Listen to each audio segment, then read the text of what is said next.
pag-uusapan natin ay tungkol sa snipping tool. Papakita ko rin sa inyo paano gamitin yung snipping tool. At the same time, ano nga ba yung pagkakaiba ng snipping tool sa print screen? So, ang print screen kasi, yung screen mismo yung kinakapture. Ang snipping tool naman, yung nasa screen mo, makakapture niya. And ang kinaganda kasi itong snipping tool, mas marami mo gagamitan kaysa sa print screen. Kasi pag nag-print screen ka, kukunin mo pa yun sa sa print screen, copy paste or paste mo pa sa documents, then saka mo masasave. Unlike sa snipping tool, pwede mo na siyang direkta ma-send or direkta magamit. Okay? So, papakita ko sa inyo paano siya gamitin. So, tama-tama kasi kailangan ko yung snipping tool na yan para sa gagawin kong answer sheet sa mga mag-aaral ko. Okay? So, check nyo ngayon dito. So, una, open tayo ng documents. Okay. So, since kailangan kong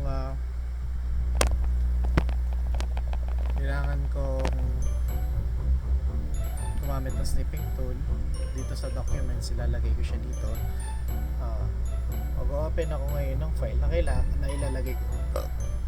Excuse. Okay, sa file. Next. Uy. Documents. Modules. Yan. Medyo marami kasi mga files eh. Bawal dito sa music. Quick forensics na. Yan. Bawa ito. Kasi need ko gumawa ng answer key. Okay. So, may answer sheet pala, sorry. Yan. So, ito, pwede natin i-title as answer sheet. Mape.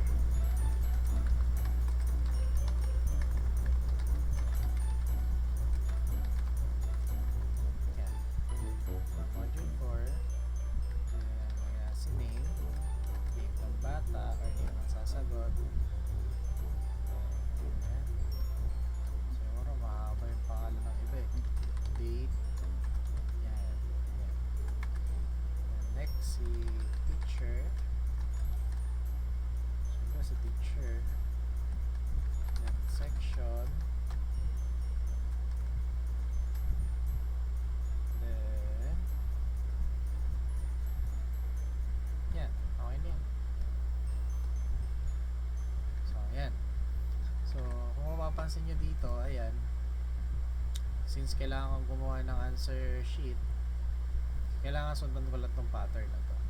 Okay, so kailangan ko yung let's recall. So ngayon, gagamit tayo ng snipping tool kung gusto kong makuha lang to mismo. Yan, yung area lang na yan. Okay, so dito sa may search bar, dito sa may baba, makita nyo sa baba kasi sa screen ko hindi nyo makita eh, pero dyan, yan, lalabas to. Type nyo lang snipping tool. Yan, lalabas na si snipping tool. Basta snipping tool, click nyo lang yan. Yan. Ito na ngayon siya. Yan. Snipping tool. Meron siyang mga function dito. Okay. So, meron tayong new snip. Tapos mode. Kung anong mode. Freeform snip, rectangular, window, snip, or full screen. So, I suggest dito tayo sa regular snip para rectangular snip para pa-rectangular yung ano natin.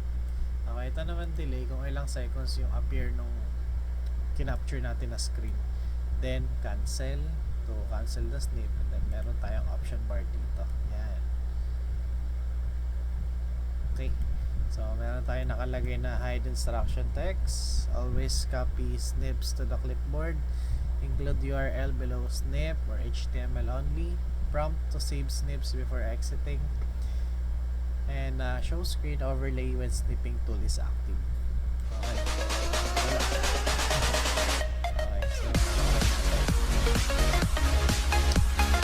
Okay, so hindi naman natin pwede ma-snip tong ano ko. Pwede yan. Mahal ko yan eh. Okay, balik tayo dito. Okay, yan, balik tayo dyan. So, kunin natin yung kapirasong let's recall na yan. So, So sa perasong let's recall na yan, siguro kahit yung buong bar na yan kukunin natin.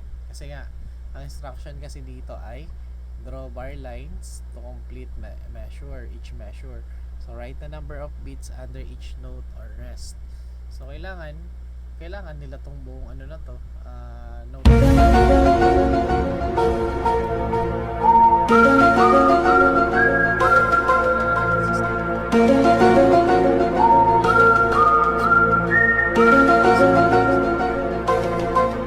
I-snip nyo or kukunin yung file. So ito muna, kunin natin to. Yan. Kahit actually hanggang dito lang pwede, pero okay lang dito. Yan. So pag lumabas na to, ayan na si let's recall. Wala, kung gagawin mo na lang dyan, copy. Ito yung copy. Pwede mo naman i-save. Automatic JPEG file yan pag sinave nyo. Click copy, then muna tayo sa doc natin. Yan. Then pwede natin i-paste or control, right click and then paste option. Yan. Ang mabilis kasing ginagawa ko dyan para ma-paste ko agad, control V. Yan. O, edi ayun na yung ating na-snip. Maayos ang pagkakalagay natin sa Word. Kailangan i-format natin yan. Wrap text, so behind text na lang para nagagalaw-galaw natin. Yan. So yan ang let's recall. Okay? So unin natin yung iba pa. Tapos natin na konti. Yan. So balik tayo ngayon dito. So since kailangan ko tong buong file na to or buong yan, bar line, kunin ko to. Yan. So then ulit, same process, snip, then punta ka dito. Yan. Okay. Dali, diba? Then format para mag-drag natin or ma-move natin yung file. Backlinks. Yan. Diba? 2 hours later. Okay. Pero kailangan kasi paliitin yan. Kasi nga, kailangan para sa magkasya sa isang papel. Yan. Naman na yan. Okay, next, ito pa. Kasi music yan mahirap talaga. Kailangan naman i-drawing ko na i-drawing na sa answer, hindi naman kaya. Mahina ang drawing skills natin. Okay, so yun lang. Pag ulit mo lang hanggang sa makuha mo na yung gusto mong size or kinaganda kasi niya snipping tool na yan. Ano siya, on the go na. Basta magagawa mo siya agad. At the same time, yung eksaktong lugar na gusto mong kuhanin screen, tuloy ang snipping tool, pang pruweba yan. Ayan. Pwede rin nating magamit yan for halimbawa dito sa Facebook. Ayan, mga sa Facebook may message, may nag-message sa'yo, ayan, I love you or I love you na daw. Kunin mo yan. Ayan, pwede mo snipping tool ulit, then yung snip, then ayan, yan, lalabas na ngayon yan. Then copy. Okay, balik ka sa doc kung saan mo gusto ilagay yan, lalabas na ngayon. Diba? Control paste. So format ulit, behind text. So ayan na siya. Diba? Pwede ka nang gumawa ng